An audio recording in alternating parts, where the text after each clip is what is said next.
Welcome back to Recovery Demystified. My name's Early. I'm so happy to have y'all here today. I've got another interview episode. I have Randy, who runs Modern Recovery, which is a men's sober living here in Northwest Arkansas. They have a few houses where they invite men to live there who are in recovery, and they help them with their basic needs and have like a stable living situation, because a lot of what goes on with us when we're deep in our addictions is just mere survival, and it's sort of impossible to build up on a life when every day is just focused on our survival needs. So Modern Recovery provides people's, housing, basic needs for them at an affordable price, and that allows people's mental space to be freed up to the point where they can actually have the bandwidth to put their lives back together. And I think that's fucking awesome.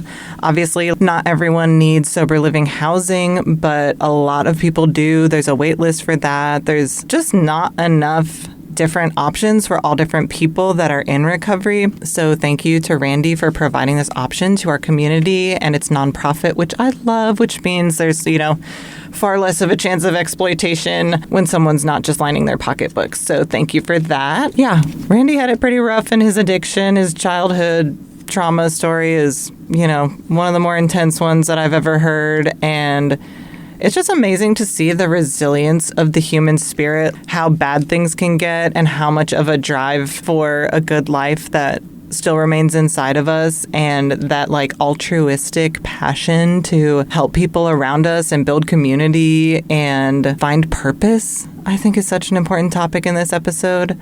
So thank you, Randy, for coming on the podcast today. And without further ado, here is our interview. Hello, Randy. How are you doing today? Hi, Early. Great to be here. I'm so glad to have you. Will you start by introducing yourself to the audience? Let them know your pronouns and just a little bit about yourself. For sure. My name is Randy. He, him are my pronouns. I am the founder of Modern Recovery, which is a men's community living nonprofit here in Fayetteville, Arkansas. I started this after 20 years of rolling hard in the streets, doing every drug you could possibly think of. I've ruined my life multiple times with crack, heroin, meth, alcohol, weed, whatever you got. So, but I found a way out, and here I am on the Recovery Demystified podcast to talk about it. Heck yeah. I love it when people turn their pain outward to the community as a form of healing instead of just, moving on and forgetting it ever happened. It's an important thing to do to transform that pain into healing. So thank you for doing that. I feel, people ask, when people are searching for their purpose, one of the things, guidelines I give is, what could you do that would make all that bullcrap be like, hey, yes, I'm glad that happened because now I can do this. And so turning the pain into purpose is one of the best things you can do. Hell yeah. Very well said.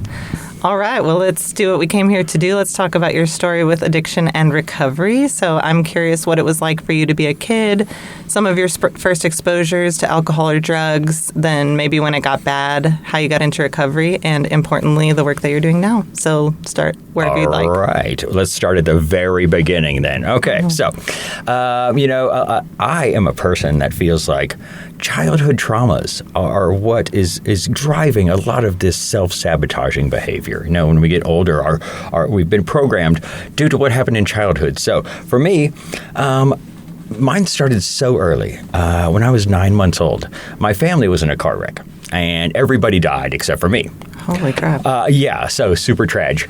And I had 2 broken ankles as a little baby, and so my mother and 2 older brothers died in that accident, and I lived. Dad lived as well. He was at work, but Dad was not really great after that. He was really disconnected, and I don't think he ever really healed from that.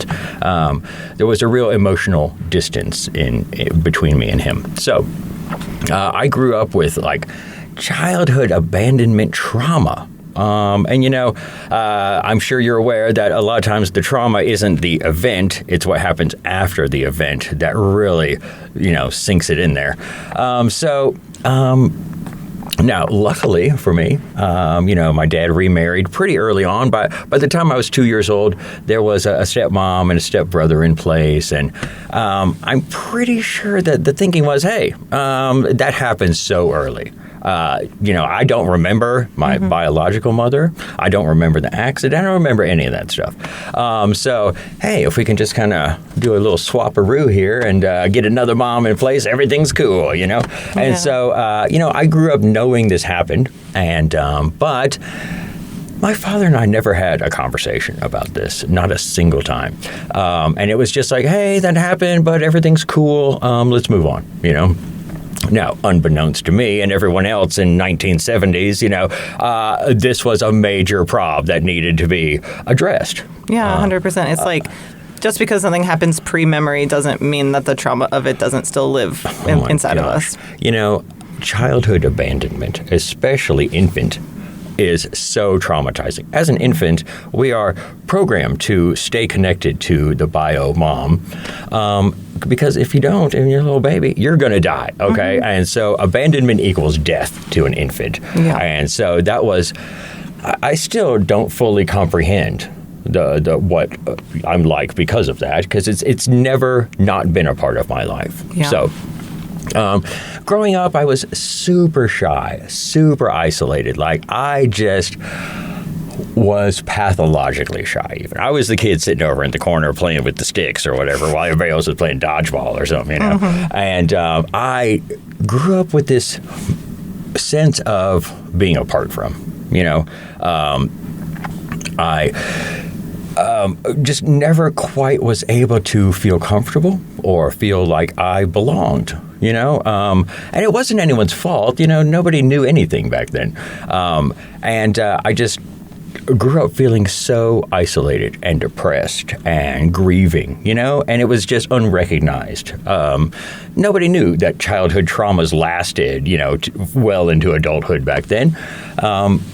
Did the adults in your life recognize that you were struggling and address it at all? I think there was recognition that I was struggling possibly, but unknown what to do, or really even what the cause was, I think. So that was like this. That was the beginning of the trauma, and then the trauma was really the unrecognized grief and heartache that I had in me. Yeah. And then that kind of set up just a whole lifetime of isolation and disconnection from others, and that was something that. When I was 10 years old, they used to have these little after-school specials, right? They'd show on TV. You only had 5 channels back then, so watch whatever was on. And so this particular one was about smoking crack, okay? Don't smoke crack. You'll love it so much that you won't be able to stop. Now, when I was 10 years old, I remember watching this and going, you'll love it so much, huh? Yes. I knew when I was 10 years old, I knew I was going to smoke crack, okay? Yeah, I'm going to interrupt a little bit because it's so relatable because I feel like did they have DARE class back then too? Yes. When I was in DARE class as like a 10 or 11-year-old or something, I was taking notes. I was, what I mean? I was like, where can I get these drugs as soon as possible? Yes, okay, right. Now, I grew up in Memphis, okay, where everybody's grandma smokes crack, like it's just a thing. I know this guy, we'll call him Adam, but Adam asked his son one day, why would somebody smoke crack? And what a beautiful question to ask, like Adam is a person that I consider to be untraumatized, okay? His parents are 90 and they're still married and love each other and they're just they got the best family, okay? And this dude really got to grow up with some like loving parents and stuff. So he's asking his son, why would somebody smoke crack? And in my mind, it's like, man, why wouldn't you smoke crack? Like, my life is shit, and I feel terrible all the time. Okay. And this first seeing this commercial and this thought about crack was when you were 10. Yeah. So, something like that. Something like that. That should have been I knew as a 10-year-old, this is not good, okay? I should not smoke crack, but I really want to. But, I'm 10 years old. What am I going to do?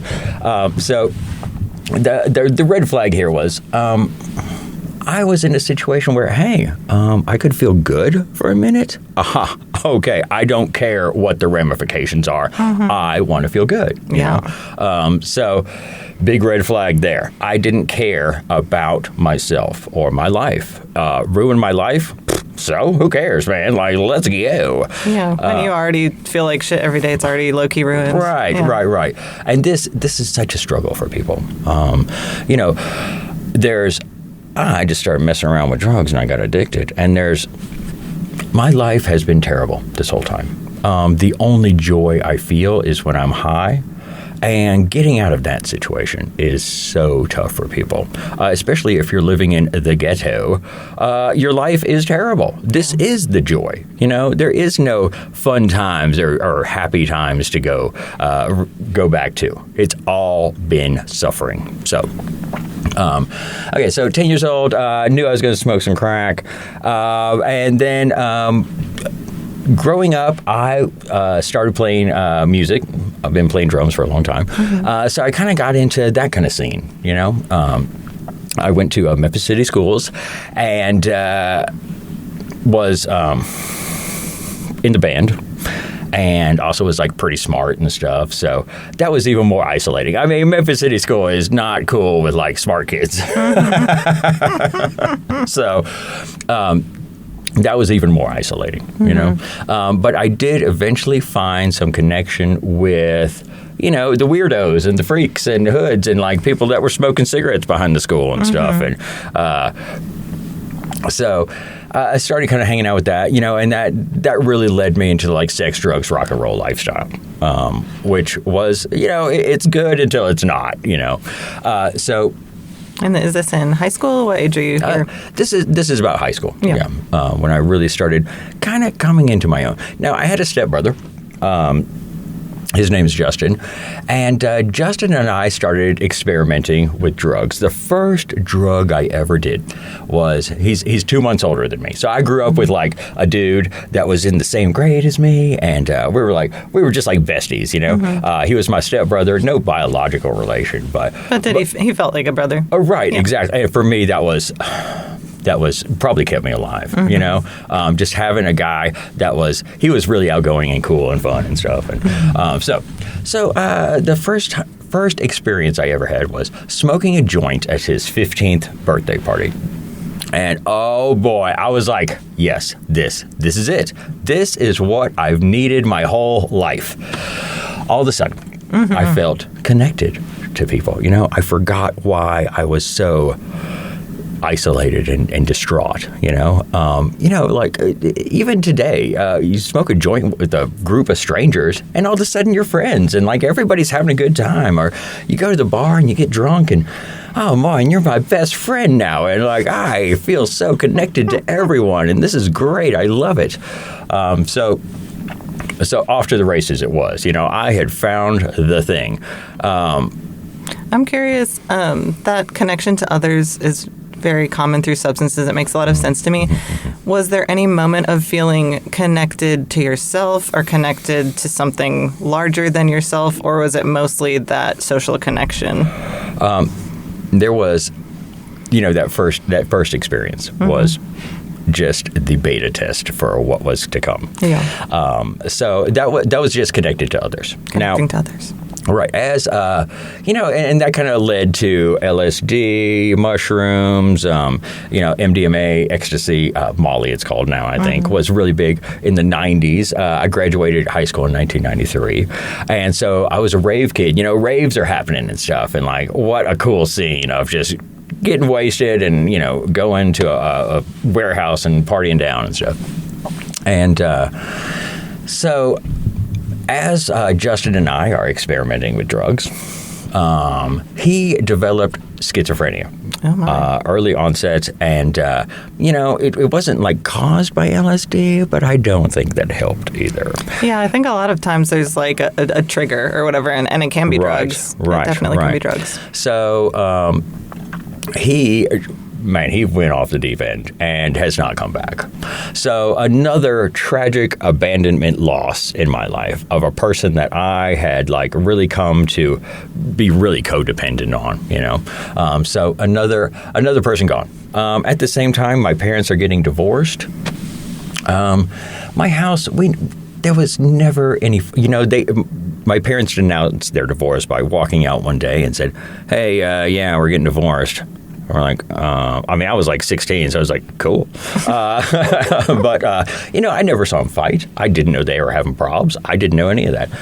My dad was the one biological connection I had, but we always had more of an employee-employer type relationship. Let's see. When I was born, my two older brothers, they were like 10 or something. You know, I was supposed to be a girl.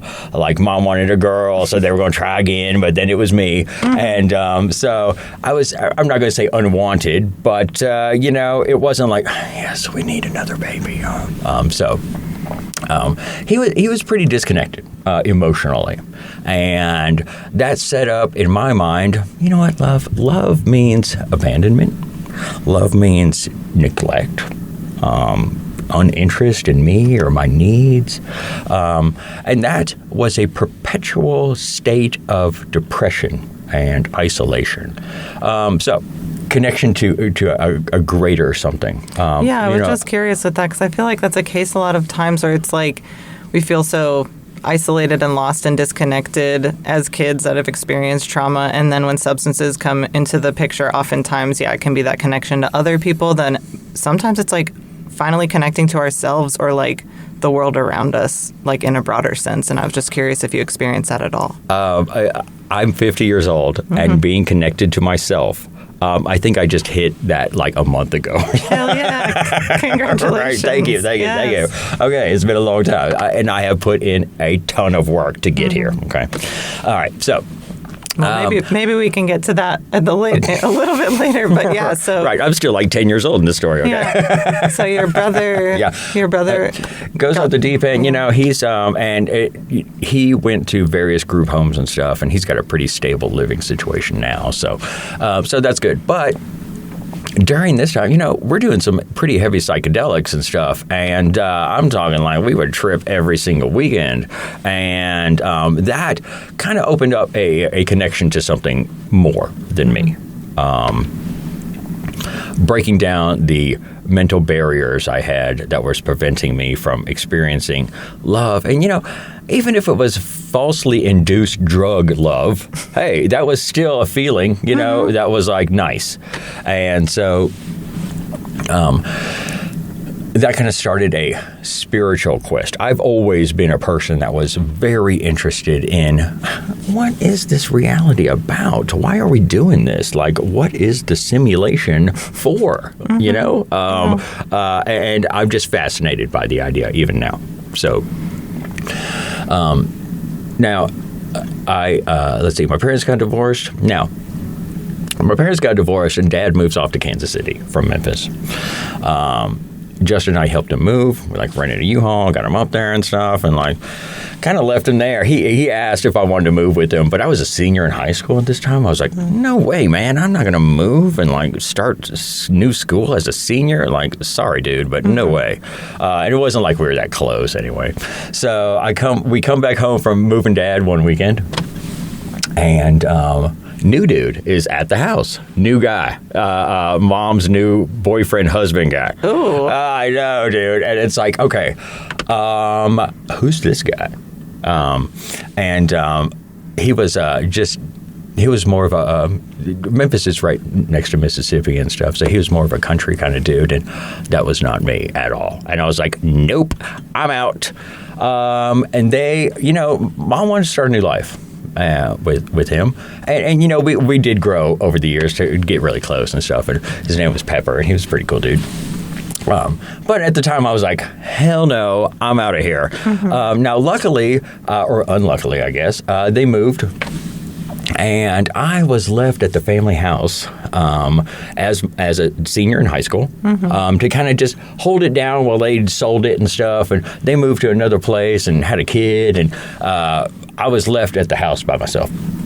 And I was like, awesome, dude. I got a house with a pool and a hot tub. And I'm like, come on over, everybody. Let's have fun. Yeah, and that was a fun, killer senior year of high school. Did you graduate high school? Oh, yeah, for sure. I've always been like a straight A student and stuff somehow through all this, and like...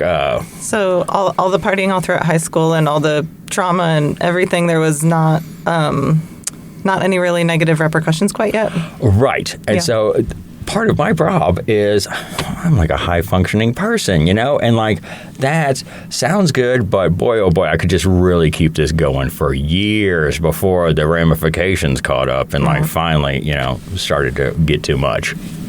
So, senior year of high school, I started going to college after that. And that was, there was a dude there who was like, hey, man, you want to smoke some crack? And I was like, yeah, ta-ching. Yes, let's go. So I remember, we just smoked some crack or something. I was like, man, this is dumb. Had you done powder cocaine and all before? No. This was like the first graduating from fun time hippie drugs into street, like, you got a problem drugs, And so, I did that, and I was like, man, this is dumb, dude. Like, I don't know what people are talking about. That, I don't know, it just didn't take the first time. You really got to, my mom said you got to try something 10 times before you know if you really like it or not. So by the 10th time, I was like, yes, I love this. Okay, so fast forward a few years, I'm 30 years old. I got 3 kids at home. I got a job doing computer stuff. So you graduated college? Yeah. I got a 2-year degree in computer stuff. And this was just an awesome time to be in computers because it was just taking off. And so plenty of jobs. And I was able to make a pretty good living for myself doing that.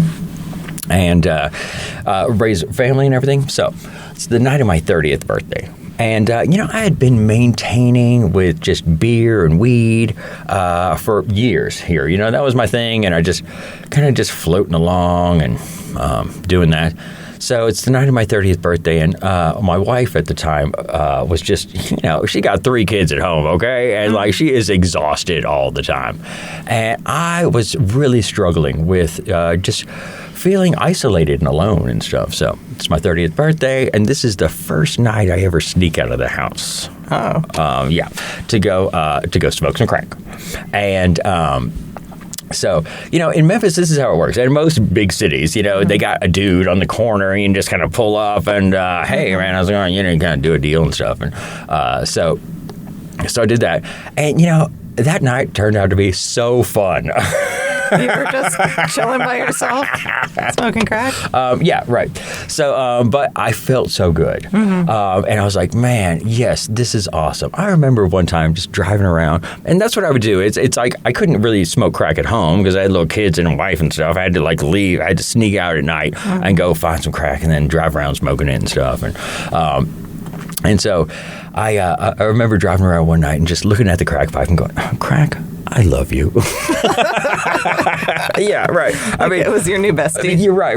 I mean, that's kind of how it gets translated into my brain is, these drugs release so much dopamine, serotonin, oxytocin, I don't know what, but it feels like love, It's like the perfect blissful state. So how attractive to somebody that is constantly depressed, So that went on for, that night kicked off a 2-3 year, you heard this a lot, I smoked crack once for 3 years, which is about what you do, like the thing about crack is you smoke crack and then you just want to smoke some more crack. Yeah. So how quickly did it devolve? It took a good 2 or 3 years. I remember one night I was leaving the house and I was like, Randy, dude, do not do this, man.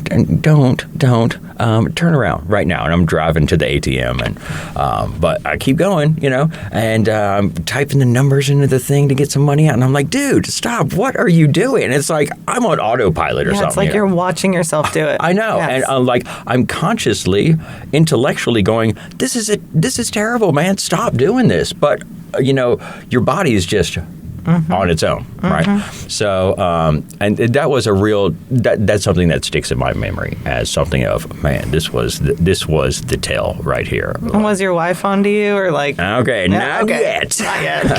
Like I said, one of the things about hardcore drug addicts, some people will smoke crack, wake up in the morning, and go, oh my God, I feel, or not wake up. It's a real amphetamine, so it keeps you up at night. The next day they'll be like, oh my God, I feel terrible. But not me. I could really take a pounding and not sleep for a day and be fine the next day and be like, okay, I feel pretty okay, and just kind of get through that. So nobody was really picking up on it yet. And I was making enough money to where I could hide money and stuff. And I had this whole embezzlement scheme against myself. Oh, my God. But what a stressful situation. If anybody ever looked at the books, they'd be like, what the fuck is going on here? So that was a constant, worry. I had a bunch of lies going on. And, my wife went to bed early every night, and I usually stayed up anyway. So nobody really knew. Nobody really knew what was going on. And what I finally did one night is I couldn't stop, and I knew it, and it was getting worse and worse, and it was becoming more frequent, more expensive, and I knew that this was going to end badly. Now, at the time, I didn't know nothing about addiction yet, okay? Nobody in my family was addicted or anything like that, and so nobody knew what to do or what we were facing, Yeah. So I write a note one night. Hey, I'm having a problem. I'm sneaking out at night smoking crack, and I can't stop, and I don't know what to do. I'm sneaking out tonight, and I'll call you in the morning. And I left it on the door, And then my wife finds it and stuff, and we have a meeting, blah, blah, blah. And she's, hey, okay, we're going to try and stop, okay? Let's go to a rehab and just kind of talk to them and see what they say. So this is the first time that I'm like, okay, maybe smoking crack is a prop, maybe I should try and do something about this. And so I go to a place, and this dude sits down. He's like, you know what? You have a God problem. I'm like, nah, dude, whatever, man. I'm out of here, man. I go try an A group in Memphis. Walk in, and there's just all kind of crackheads. I'm like, oh my God, no, man, no. And I noped right on out of there. And so it did not stop. I was unable to stop. And we didn't know that. My wife and I just didn't know what was coming and what it was going to take to stop. Yeah. Ended up finally had an intervention with some friends and stuff, and they locked me in a room and sent me off to a rehab. And this was a 12-step based rehab that I went to in Jacksonville, Florida, and they were talking about God and stuff. I was like, oh my God, no way, this is not what I need. So I talked to my wife. I'm like, you got to get me out of here. This is not the place. So I go to a Scientology-based rehab. Oh, my goodness. Yeah, so I had kind of known about Scientology and stuff before. So I go to this place. It's a 90-day inpatient thing. And, some of the exercises are helpful, but some of the stuff is so weird. The first exercise you do when you get there, there's 9 phases or something. And you get paired with somebody right away. So the thing is, you set these 2 chairs facing each other, where your knees are almost touching. And you're supposed to sit still and just kind of stare at each other for about 10 minutes. And if you move, you got to start over. So in order to graduate to the next thing, you have to be able to do this. And I think it's the point is to try and get you to sit still. Okay? Can you sit here for 10 minutes and chill out? Take your crackhead ass and sit here for a second. Okay. And then it gets progressively harder.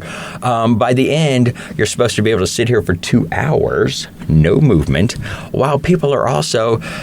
You share stuff with these people, so they know you, and so they're just in your face with, you are the worst fucking father that has ever lived, and you suck as a human being, and you're never going to do that, Oh, my goodness. Right, and you're supposed to kind of get desensitized to the words that people say, So that's the point, and instead of, 12-step groups have the process of talking to your sponsor about a bunch of bad stuff that happened. But at the Scientology rehab, you just write it all out in some papers. They collect these papers. They send it up to some auditors that decide whether or not you've said enough shit or not, So How unpersonal, Right. Yeah. Now, what are the criteria for whether or not you pass? I have no idea. But I can tell you that there is a filing cabinet somewhere with a stack of papers of crazy shit that I wrote, that's waiting to blackmail me at some point. We'll see what happens with that. Oh, my goodness. Right. So anyway, I get out of there. And during this time, we had moved here to Northwest Arkansas, which, by the way, if you've never been to Northwest Arkansas, it is amazing here. There are, no crackheads and, people. I left my bike outside once for 2 years before it got stolen. And it was man, this is heaven. And just geologically, hills and mountains and stuff. It's just beautiful here. So I moved here. I got out of the Scientology rehab. Narconon, it's called. That's the Scientology program for. I'm curious how it made you feel. Did you like it? Did you learn stuff? Did it help you? Did it make it worse? How did it go for you? It was cool. It was cool. I did learn a lot of stuff there. I learned a lot of things, but I don't know if it was really relevant to drug addiction and how I was going to stop doing drugs. Was it a cult? Just wondering. Yes, no, I don't know. It's weird though. Yeah. While I was there, one of the staff members had a heart attack and died. Oh, yeah, it was an old dude, and so the rest of the staff just kind of circled. They didn't call the ambulance or nothing. They just kind of circled around this guy and kind of, I don't know, let him do his thing or something. I don't know. There were people from all over the place there. So. It was Scientology based, but they were not really pushing Scientology on people to try and keep it a little, not so culty, I think. So I get out of there, I moved to Fayetteville, and, for a good 6 months, there was, I wasn't really even thinking about it. But over time, the same old thing, fall into the same patterns and stuff. There's really no aftercare sort of situation with that. There's no local Narconon group or Scientology place to go hang out or, and that puts you right back into isolation and stuff, So that's not what I needed. That is not what I needed. Yeah, you can't unlearn a whole lifetime of trauma and a long period of addiction in 90 days and then just be freaking healed and go about your life. Right. Yeah. I wish, it was really hard to find crack in Fayetteville. But I did. It took about 6 months, but I sure did, and ended up, falling right back into the same old thing. And, the wife caught me one night and was like, give me the ring back. And that was that. Yeah. So moved into her apartment. And, this is a real low point for me, where I'm like, man, my life is just not going great. And so I started going to NA. And I'm doing pretty good. I don't remember how long I was clean, but I met somebody there. And within 6 weeks of us dating, I was shooting up opiates with her. And it's one thing about us finding other people in recovery. Sometimes you just kind of lock eyes and you're like, hey, you remember that? God. You remember that one thing? Oh, I remember. Yeah. Right. So, sometimes relationships in recovery are also really fulfilling and healthy and shit, but sometimes you kind of just lock eyes and go the other way with it. The guidance I give people is 1 year. Okay. Have 1 year clean and working steps or something, then maybe you can really entertain a relationship. So both people have to have 1 year clean. If you have a year clean and you're hitting on somebody who just walked in the door, you're being predatory, and that's 100%. A real turnoff in groups. Yeah. So you're shooting up heroin. Yes, and I'm like, okay, this isn't even my thing. Okay, I don't really even want to be doing this, but she did it, and I was like, well, through all this childhood trauma, I had this overwhelming fear of being alone. And just, I can imagine myself as a baby in a crib, just crying out for someone that never came, So, and just for hours on end. And so in my mind, being alone, oh my God, that's like the worst situation you could be in. Oh no. And I'm just like paralyzed. I have this overwhelming fear of abandonment and rejection that I walk around with. So I'm pretty ready to simp or do anything I need to do to stay in a relationship, you know, regardless of how self-destructive it was. So started shooting up with this person, and it started off with like pharmaceuticals, but that progressed to heroin, and also found meth during this time. Okay, you know, and like I said, when I started smoking crack, I was like, meh, this? And then I was addicted to it for 5 years. And when I shot up opiates for the first time, I was like, God, this is stupid, man. But I was addicted to that for like 5 years. And then the first time I did meth, I was like, oh, yeah, man, this is it. I love this. I will end up in a ditch face down for this. I already know, you know. So was this all pre-fentanyl? Yes, yeah. Right. So it's like, okay, it was safe to do drugs then, you know, like you're not going to die from, you know, smoking weed. Right. I've heard this, 100% of people that show up in the emergency room for drug overdoses test positive for fentanyl, regardless of what drug they were doing. It's in everything now. It is terrifying. One, I heard a dude talking about he smoked some weed, tested positive for fentanyl. Like, come on, drug producers, what are we doing here? Literally, you want to kill your clientele. That's what I'm saying. Like, how is this productive? You know, I have no idea. So yeah, I met someone in NA, and I'm not blaming NA, but you know, when you get a bunch of drug addicts together that are trying not to do drugs, this is going to happen. So, so you know, there's not really any casual meth heroin users. You know, like if you're shooting up drugs, you have a serious drug problem. Yeah. You know, so and you know, through this whole thing, I'm still totally employed, and you know, I have never been fired from a job. Now, I have showed up to like jobs like just whacked out of my mind, sweating my ass off, sitting in the cubicle, and you know, just whatever. But I've never been fired. So like I said, I'm like pretty high functioning during this whole thing, and you know, I'm able to like kind of self-fund this whole thing. So I'm not out stealing stuff or anything like that. I'm sure there's like a little voice in your brain that's like, we're doing fine. We still have our job. Right, exactly. Yeah. And I can look around and like say, I have an okay house, and you know, I got a car, and well, it's not like these people in NA where, I mean, these people are fucked, you know. So I'm doing pretty good, you know, with the material surroundings of my environment. Yeah. So it's easy to justify, this is okay, you know. You know that meme of the dog when it's on fire and everything's burning down, like, this is fine. Yes. Right, that's me. Okay. Yeah. So I eventually get arrested for like the first time ever with some meth, and that was the signal. You know, like to me, I'm like, oh my God. How old are you? I'm like 44 years old. This was in 2019. Okay. This is the first time, you know, I got picked up on public intox. You know, in Fayetteville here, they will pick you up for walking down the street all messed up and, you know, any old time. So I call it walking while weird.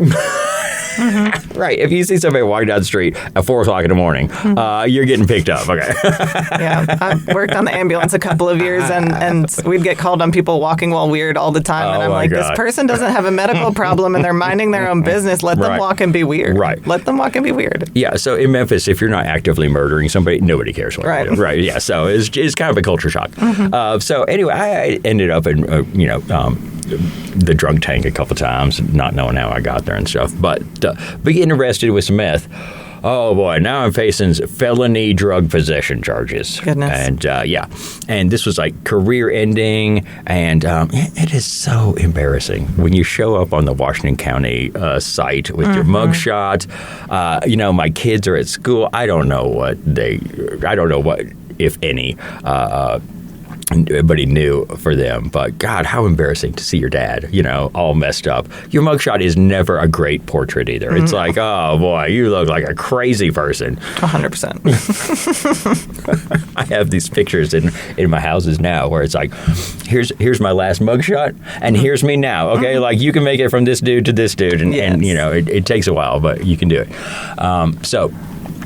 I finally get arrested. Finally. I have what's called a high likability factor. Okay, so I'm the kind of guy that, boy, I should have been arrested lots of times, but I'm just like, okay, well, everybody's like, oh, Randy, you big old silly, get out of here, you.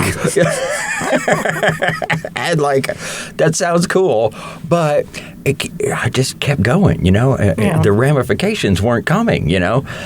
And like, but this was just inescapable. Felony drug possession, and I'm going to prison. Yeah, and I'm like, oh my God. And I had been in NA for a few years here. Never did a damn thing. I was just kind of sitting there and just waiting for a miracle to happen that wasn't coming. It was getting worse and worse and worse. I had a very slow, gradual decline over the years. Till here we are, getting arrested. And at this point, I'm like, man, this is it. I'm 44 years old. Turning 40 seems to be a really popular time to say, man, this is not working. I need to do something, So here I am, and I'm like, drug court. Put me in drug court. This will clear it off my record. And you know what? I need somebody who can really bust my ass if I test positive for drugs, And I had heard just the worst horror stories about drug court in NA. Man, they're so mean. They make you do all this stuff, and oh man, they're just so unfair. No, they aren't. Like if you're fucking up, yeah, they're gonna drop the hammer on you. But if you're doing good, Washington County Drug Court is such a positive place. These people are really trying to help people. And so, I went before the judge. I guess you got to kind of be approved for drug court. And I went in there, and man, before I went to drug court, I was like, look, I have really got to know what it's like to be up for 2 weeks on meth. So I'm going for it. Oh, shit. Right. I'm like, I cannot stop and have this hanging over my head about, man, but I never was up for 2 weeks like these guys are talking about. What is that like, I have a real intellectual curiosity about drugs, too. About like, really? I wonder what that's like. I want to try that out, It's called a psychosis. Right. I want to try that out. That's what that's like. So do you go for it? Oh, absolutely. Oh, my God. Okay, so I show up at drug court, and I'm just like twacked out of my mind. And they're like, I was like, look, I don't know what to do. I keep trying, but I keep ending up at the same place here. And I need help. So I got in drug court. 15-month program. I fucked up a couple times in drug court. And, I was such a liar. Trying to hide the truth, coming up with stories about why was all this money missing, or why was my windshield smashed in, or where was I, or why was I 3 hours late coming home from work, So being honest was a real challenge for me. I got let's see here. I had to write an essay about honesty because I fucked up a couple times in drug court, and then I had to write 1,000 times. A lie of omission is still a lie. And so I did that. Did that work, or did it just piss you off? It totally worked. Okay, like I know it sounds stupid, but I didn't do the thing where you just I down the side. I like wrote each sentence out and stuff. It was about 10 pages worth of it or something, and then they never even checked it. But effect was had. I was like, you know what? I am sick of lying. I need to be honest. If I'm lying, I can't get the help that I need to stop. I'm pretending like everything's okay, and it's not. I need to admit that this is a real problem here. So I'm in. I'm doing drug court, and now during this time, I'm like, this is my shot. This is my chance to get out of this. I have got to go all in on this, or it's either I stop now and I get it, or I'm going to die in a hotel room somewhere. And I don't want my kids to have that story. Dad died in a Motel 6, Yeah. I'm curious. So you had that urge to do like a 2-week meth bender, and then while you're in drug court, you're all in on wanting recovery. When did the scale completely tip in that direction? Did you still have any conflict of thought at that time, like desires to use, or was it something happened and you're all in on recovery? Oh, no. Look, I was never really willing to dedicate my whole life to being a drug addict. I was never like, this is great. This is really great stuff I'm doing here. I was always like, this is bad. But I don't really give a shit. Yeah. It's not like I thought what I was doing was beneficial to me. It's just I did not care about my life. Like the 10-year-old kid who wanted to smoke crack. I didn't care whether or not my life was bad or not. I had kind of grown up, just like, okay, my life sucks. Everything's terrible. I'm super grieving all the time. And, oh, well, that's just what life is. I don't give a shit. And so, entering drug court was not the last time I used drugs. I tested positive for a couple times at drug court even. I did drugs after I got out of drug court a couple times.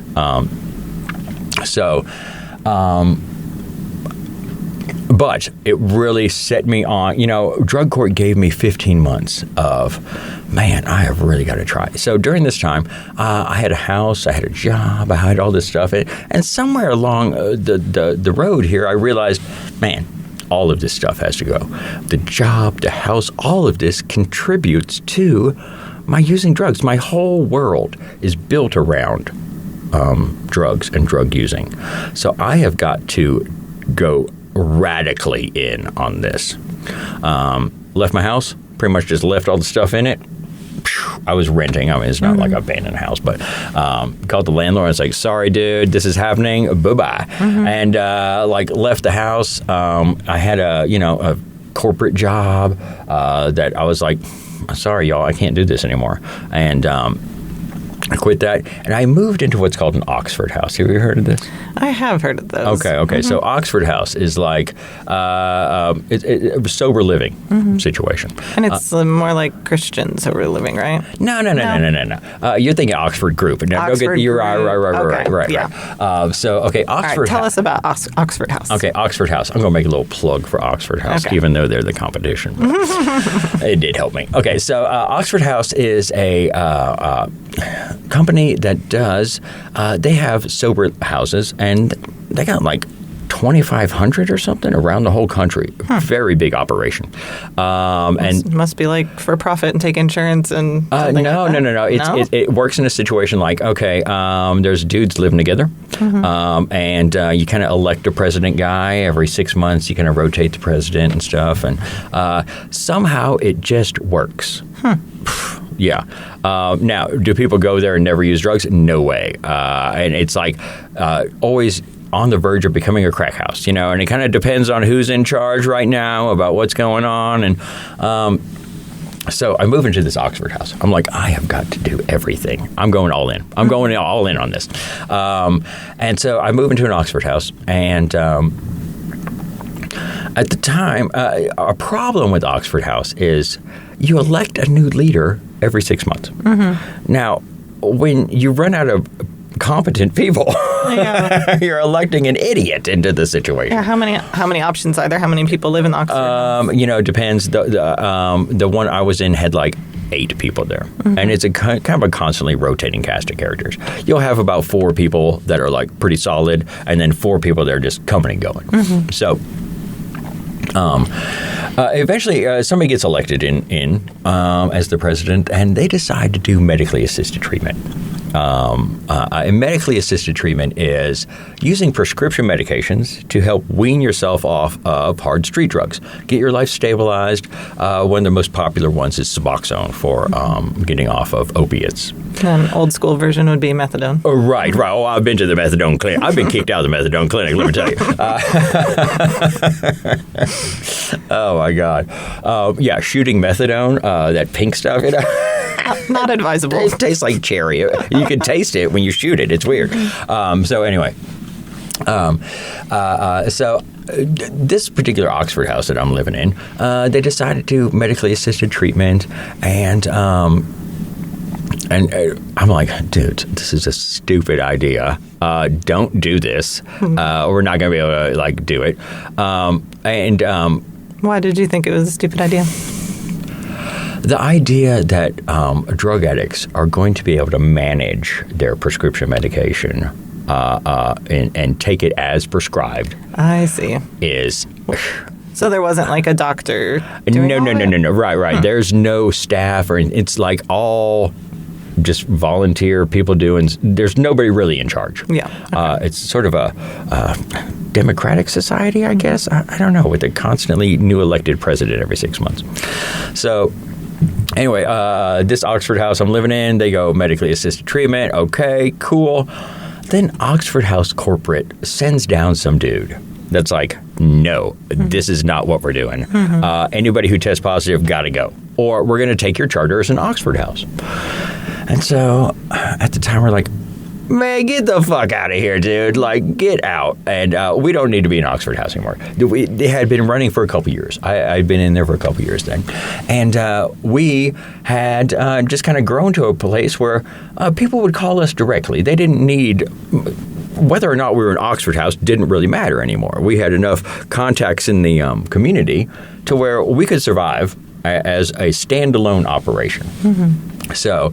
I had formed a couple of companies in the past and knew how to do all the paperwork to get an LLC started and stuff. And so I'm like, this is a great opportunity for me.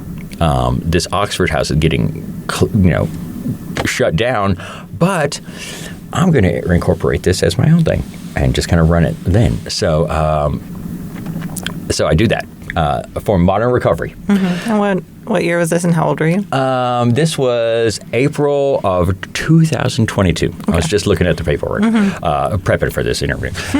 So 2022, which is 3 years ago, and formed Modern Recovery. And I take over as the sole person in charge now. Now, I have graduated drug court by this time, and, I'm doing pretty good. I used medical cannabis for years after that to kind of just stabilize myself. I am like a person that super high anxiety. This childhood trauma left me in a situation where I'm like, doom is coming. Regardless of how good stuff is, the doom's coming. Matter of fact, the better it is, the scarier it is, because look at all this I'm going to lose, Yeah. And there's nothing, some people, if you just ask them to go from being severely addicted to hard drugs to completely nothing, they're not going to survive that. And I see nothing wrong with look, that is so hard. Yeah. The NA way. No mood-altering or mind-changing mood-altering drugs, I think. I've seen them shade people for, taking antidepressants and stuff, and it's let people just survive, you know what I mean? Right. Yeah. And this is coming from people on prescription medications crashing down, you can't do those. That's not right. So hard. That is so hard. A stair-step approach is much more reasonable for some people. Yeah, some people can go straight to just nothing, and that good for them, and then some people aren't going to survive that and need a harm reduction approach. Right. So I take over Modern Recovery, and I'm like, hey, you know what, this medically assisted treatment is working for people. There are people that have totally stabilized their lives on Suboxone. Or, man, if you ask anyone in big recovery, the recovery industry, hey, can you go from being a hardcore drug addict to just being a stoner? And they'll be like, no, you cannot do that. I've never known anyone that ever did that successfully in their life. Bullshit. Lots of people do that. Those people are just silenced. Right. Yeah. These people don't go to NA groups. These people drop out of the recovery community because there is no community for this. Medically assisted treatment. Is the world better off with meth heads or stoners? Okay, stoners. Okay, I would take a stoner over a meth head any day. And getting a Suboxone prescription doled out to you from a medical provider, you're not going to stop breathing and die on your Suboxone. Oh my God, you know what I mean? Right. Your Suboxone doesn't have fucking fentanyl or xylazine in it. Plus, I can stabilize my life here. And I get the job, I get the car, I got a place, and hey, everything's cool. let's grow from there, get out of this day-to-day survival thing and get you into something that's more predictable and stable. Yeah. And if down the road we're stable and we want to come off the Suboxone, get after it. If you want to stay on it, get after that. You know what I mean? It's about surviving and getting your life back. There's lots of people that get to a point where they're like, okay, I'm stabilized, but I'm still doing this, and I want to move on. That's what I did. Mm-hmm. I stopped smoking medical cannabis, and because it was holding me back. Mm-hmm. I'm like, hey, you know what? I don't really want to be doing this anymore. It's killing my motivation, and my memory is just like, what was I talking about? I forget what I was talking about mid-sentence. And I was starting to sound like a real idiot. So, okay, so I formed Modern Recovery. And that was one house at the time. And that was 3 years ago. Now we got 3 houses in downtown Fayetteville where we are housing 19 guys in 3 houses now. And this is super popular. This is super helpful for people. Okay, so what we're doing is, 1, connection. Have you heard this? Connection is the cure for addiction. Yes, yeah. Like Gabor-Mate. Yeah, right. Yeah, So, I mean, it's like you're speaking at the beginning of your story about like profound loneliness and isolation and stuff. And for a lot of people, the more we use, the more alone we feel. We alienate people around us. We're rejected by society. So a huge part of healing addiction is that connecting again with other people. Absolutely. And this is critical, in my opinion. This is something that I really like about 12-step groups. They have any town you're in. Just about any town you're in, you will be able to find a 12-step group, and 12-step meaning Alcoholics Anonymous, Narcotics Anonymous. If it's something anonymous, they're implementing the 12-step program in this particular group. So they provide connection to other people, and you can learn how to have friends, fun, and have a life that isn't with drugs. Where else can you find people that don't do drugs or drink ever? That's very difficult out in the world. But here, man, there's lots of people that have done this and stuff. A bunch of weirdos, okay, and the bad part here is AA and NA, they have the stigma right now of grumpy old white men in a smoke-filled basement, okay? And everybody's like, fuck that. I don't want to do that shit. And it's not untrue. It's not untrue. I was just at a meeting, and somebody really close to me was picking up their first 1-year chip, and you can order these fancy chips and stuff. And so I give it to him at the meeting, and the rest of the meeting was like, I didn't get a fancy chip. I don't know if it's enough for everybody. And I'm like, oh my god, fuck you guys. Has nobody ever seen somebody celebrate their fucking victory before? Come on, let's be happy for them. Right. So. And so I started Modern Recovery, and we're doing connection, hey, hang out with some dudes. And I do men only, because in my mind, I can't mansplain to somebody how to get off of it. I don't know the female experience, nobody wants to listen to me. I don't know. I am looking for Mrs. Modern Recovery here to start up a women's house, because there is such a giant need for that. 100%. There's 0 women's houses. Well, there's a Magdalene House, right? Right, and their program is a certain amount of time, and it's very restrictive. Yeah, definitely need more, though. For sure. Right. So we're providing connection to other guys, and a lot of times, one of the biggest stories I hear. Why'd you relapse? You were doing good, man. Why'd you relapse? Well, she left me and blah, blah, blah. And I didn't have anything else in my life. No friends, no nothing. And I didn't know how to deal with heartbreak. And men with heartbreak, with no support network to fall back on, drugs. Drugs. I want this to stop. I want to feel better. We're talking about little boys that are hurt, in big man bodies and stuff, and never learned how to deal with these kind of emotions and stuff. So get some friends, get some damn friends. You know what I'm saying? Hey, come here, meet some other guys, meet some friends, and now maybe when she leaves you, okay, you can come home to us, okay? And hey, we got your back, bro. Learn some healthy emotional accountability. Exactly, and learn how to communicate with other men. So we're doing connection. Then we're doing the second thing is stability. A lot of us are coming from crazy situations. Mom and dad were crackheads, shoving it right in our face, and like there's guns and violence and sex and just terrible situations, chaos. Yeah, homelessness, prison. Right. Okay, so modern recovery, we can, you know what, this is stable. The electricity is not getting cut off here. Nobody's going to shove drugs in your face. Hopefully. Nobody's going to beat you up or put a gun to your head or anything like that. So, hey, we're going to take care of the base needs, okay? So let's get out of survival mode.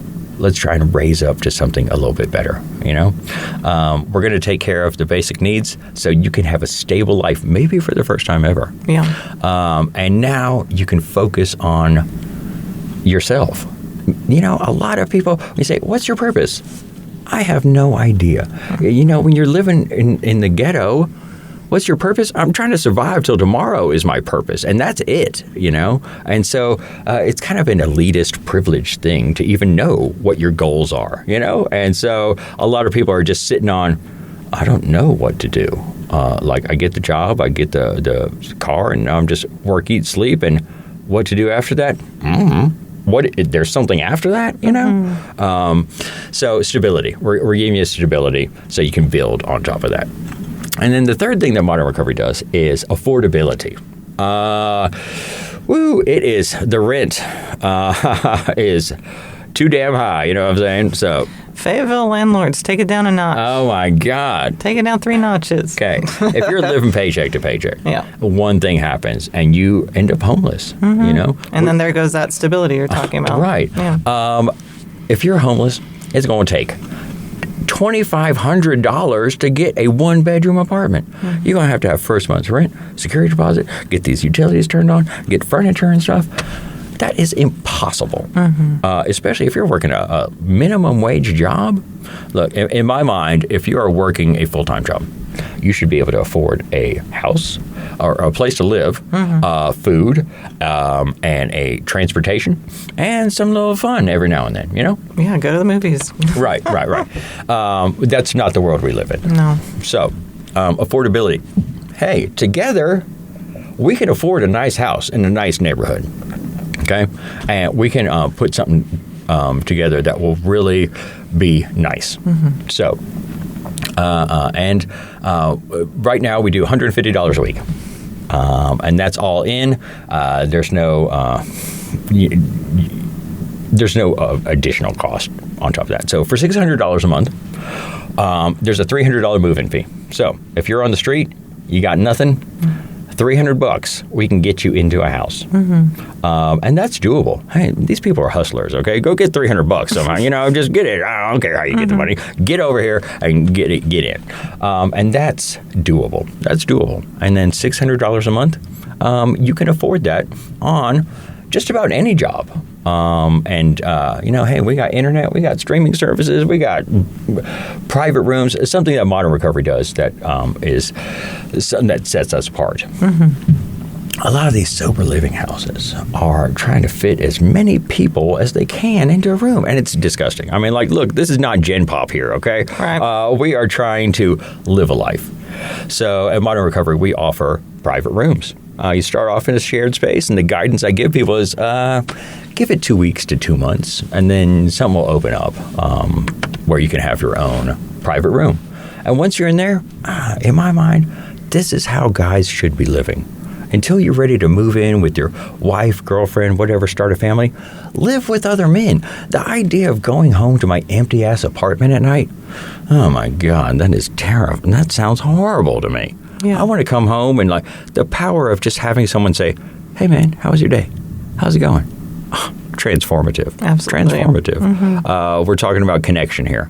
The number, I ask people during the interview process, so we're some dudes living together trying to help each other out. How do we know that, you're not doing so good, man? And this is kind of a test to see, do you even know what your own triggers are and stuff? Yeah. But 100% of the people say, man, if I'm isolating, I'm fucking up. I'm about to fuck up and stuff. So the thinking is, okay, let's try and prevent isolation. living with other guys, you know what? You're not going to be, people are going to be on top of your shit all the time, okay? That comes with its own, downside, but can we keep you from being isolated? And if we can keep you from being isolated, will that keep you from going back? Maybe, maybe not. The numbers are this. Yeah, I just kind of ran them the other day. Let's see. We just onboarded our 101st dude. Oh, my God. Yesterday. Congratulations. Yes. So did the numbers here, and here's what we're looking at. 50% of the people are gone within the first 40 days. And I attribute that to, hey, you know what? This was not the time. I get people from rehabs, drug court, street, just everywhere. And a lot of people, this wasn't the time they was going to do it. They're not all in right now, and they just got out of rehab and they didn't really care.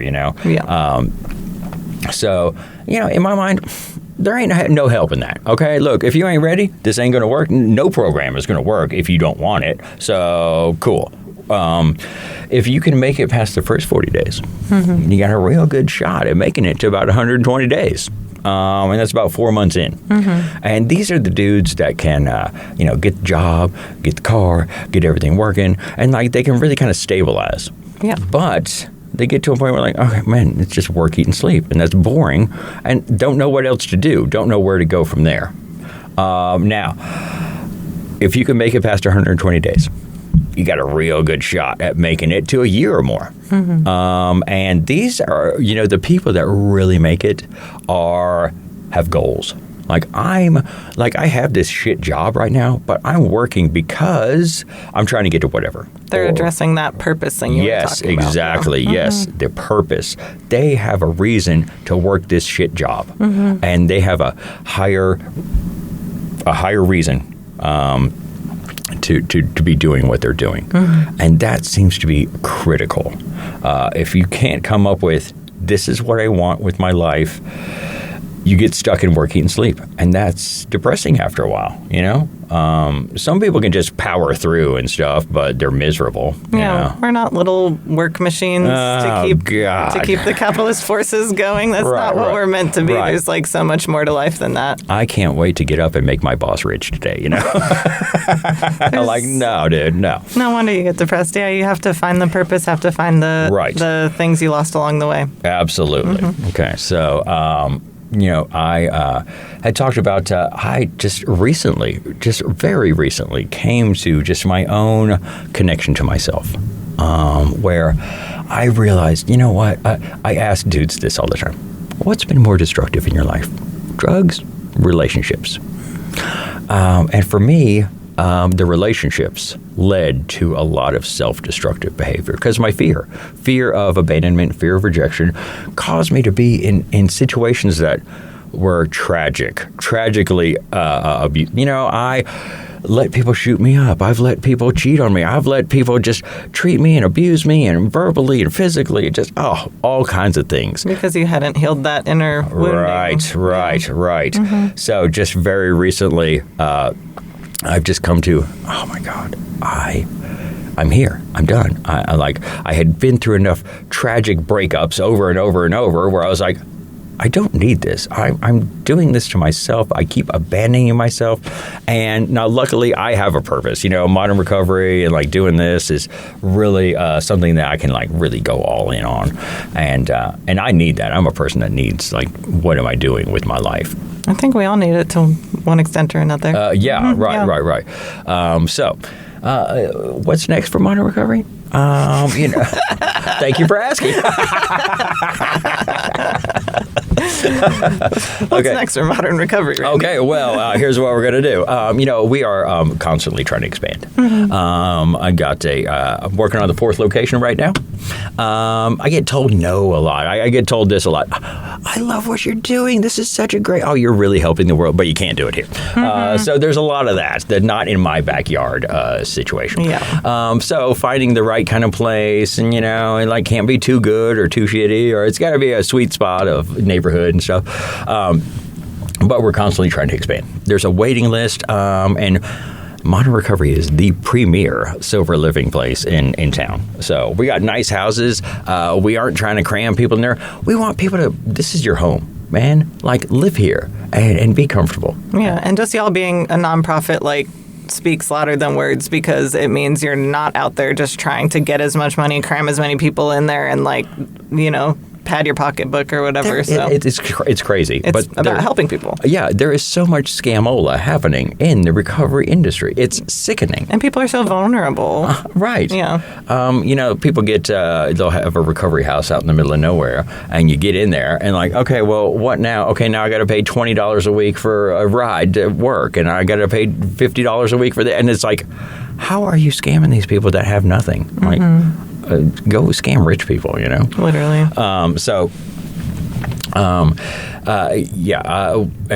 You know, we're seeing at Modern Recovery, you know, what I've seen here is like, ooh, man, like we want to get these 120 days, guys.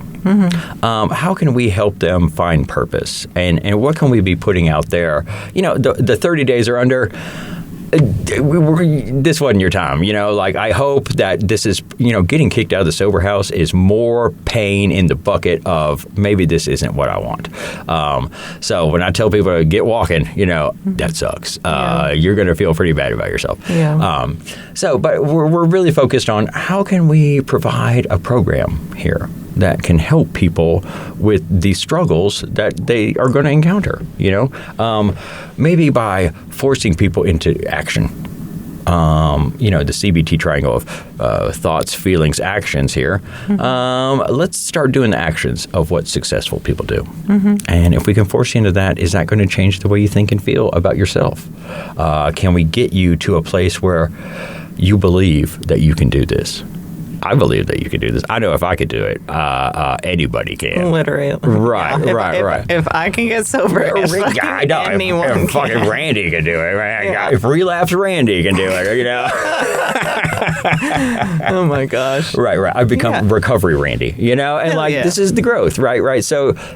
And sometimes we need that push, a helping hand, that person to be like, all right, get in the van, you know, like we got to go do this thing. And it's not like bossing people around or telling them what to do. It's like, it's that healthy sense of encouragement. And then once they experience those successes, they look at themselves, they get proud, and then they're like, oh, I can do this. And they want to do it more. Yes. So, you know, what is the ultimate goal of all this? I don't know. You know, what does success mean? And that's different for everyone. Some people, hey, just getting the job and chilling, like, hey, that's that's all I need, you know, like, so helping people define what is it you're trying to get out of this and how can we help you get there? And cool. Like, you want to just chill here forever? Cool. I'm cool with that. There is no length to stay. I got dudes here for years. You know, like, this is how you live now. Cool. Awesome. And then I'm sure they act as, like, wise ambassadors. Right. Yeah, exactly. I mean, hey, I got this dude clean for 3 years here. Look at what Johnny's doing. Do what he does, and you'll have what he has. I also love that you say ask people what their goals are and what they need instead of telling people what their goals are and what they need. Like, a lot of times people have, you know, we're all different from each other. So it's like, and maybe somebody's never been asked, like, what do you need? And that can even be like a huge door to open in someone's mind. Right. You know, and a lot of times for men saying, I need this, I need help. Oh, my God. No way. Yeah. Last time they asked for help, it was like, fuck you. So that is the story of how I started. And now here I am, you know, like, I am a person that did it.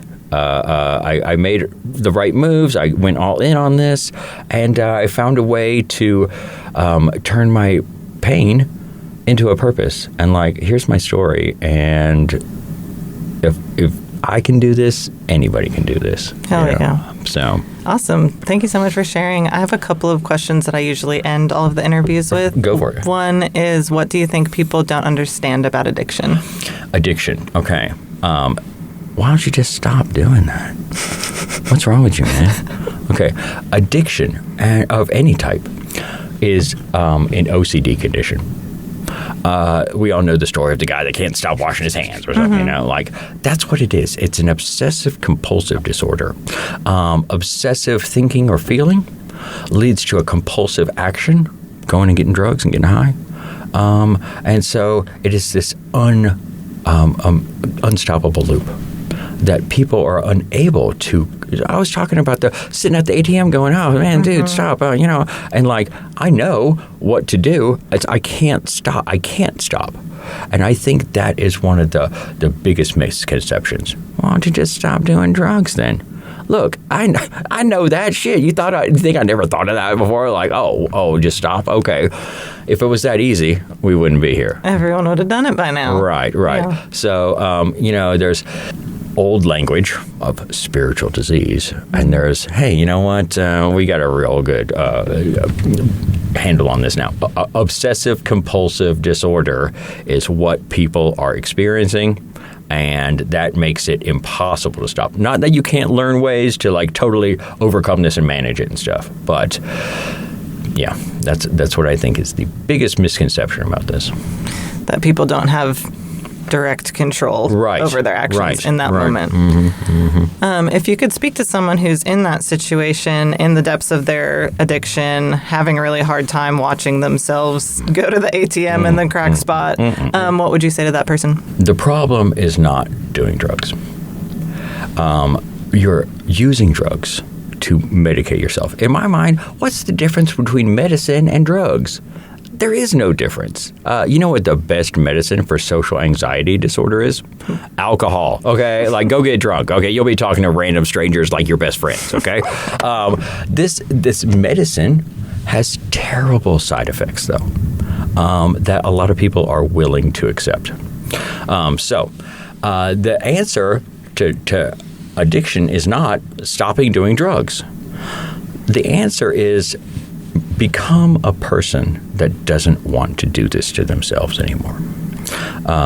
Now, what does that take? Well, you got lots of different ideas here. Spiritual awakening, or, there's different recovery programs that have different ideas of what it's going to take to get there. But just know that the problem isn't drugs.